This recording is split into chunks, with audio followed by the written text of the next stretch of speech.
কি পরীক্ষা আজকে তোদের? প্রিপারেশন কেমন? তো হবে না আজ, তাই পাস কর। পরে দেখবি, আগে ফার্স্টে পাস কর, এগুলো দিয়ে দে সবাইকে। ফোন মোবাইল যা আছে সব কিন্তু ব্যাগে রেখে দিয়ে আসবি, আগে থেকে বলে দিচ্ছি। পরে যদি আমি পাই কিন্তু খাতা ক্যান্সেল করে দেবো। আকাশ থেকে পড়ার মতন কিছু এমন পড়েনি। বারবার কোশ্চেনের দিকে ওরকম ভাবে তাকাচ্ছিস কেন? কোশ্চেন গুলো পাস কর তাড়াতাড়ি। জায়গা এত ফাঁকা আছে, তোরা এখানে বসিস নি কেন? আর তোদের যে সিট নাম্বার গুলো দেওয়া ছিল ওই অনুযায়ী বসেছিস তো? বাহ, খুব ভালো। বসিস না তো? ঠিক আছে, আমি উঠিয়ে করে ঠিক করে নিচ্ছি। ফার্স্ট বেঞ্চ এদিকে,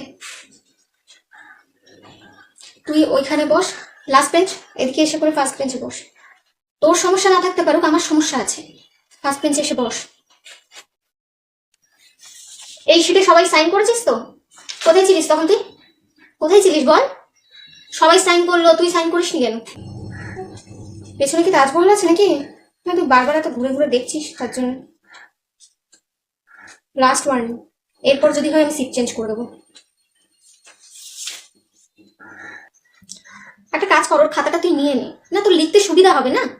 যা করছিস ও তো পারলে তুই ওর কোলে বসে করে লিখে নিবি, এমন অবস্থা। চোখটা এবার যাবে তোর। সেকেন্ড বেঞ্চ, এর থেকে মঞ্চ ওর খাতাটা নিয়ে নে, নিয়ে করে লিখে তারপর আবার রিটার্ন দিয়ে দিস ওকে। হুম? এই তুই, তোকেই বলছি, উঠে আয়।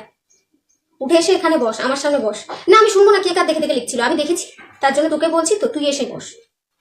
সিলেবাসের ভেতরে সবকিছু তো জানবি কি করে? পড়েছিস নাকি যে জানবি? সত্যি। রমেশ, একটু এসি পাওয়ারটা বাড়িয়ে দাও না, গরম ভীষণ।